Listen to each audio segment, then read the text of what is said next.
asalaamaaleykum gars yi maa ngi di ziar di leen bëggee di leen jox seen wàccuwaay donc gars yi décision bi wàcc na conseil constitutionnel nee na Ousmane Sonko du bokk finalement ci élection 2024 yi incha allahu rabbi man de wax dëgg yàlla bu dee dëgg rek neex yàlla awma la ma metti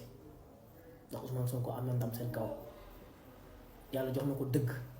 sénégalais yi ak adduna bi ñëpp xam na ni Ousmane Sonko dañ ko tooñaat ko te bu fekkee attestation dañ ko téewee ñu xam ne réew bi ñu nekk ay caaxaan la waaye yàlla ñu yàlla defal jàmm ba ñu dem ci élection yi ci jàmm ak salaam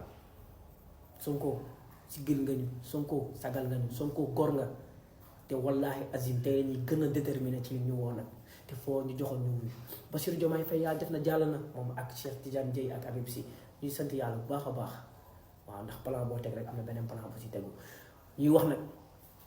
gars yi Ousmane Sonko képp ku mu joxoñ bu ñu calculer bu ñu xalaat bu ñu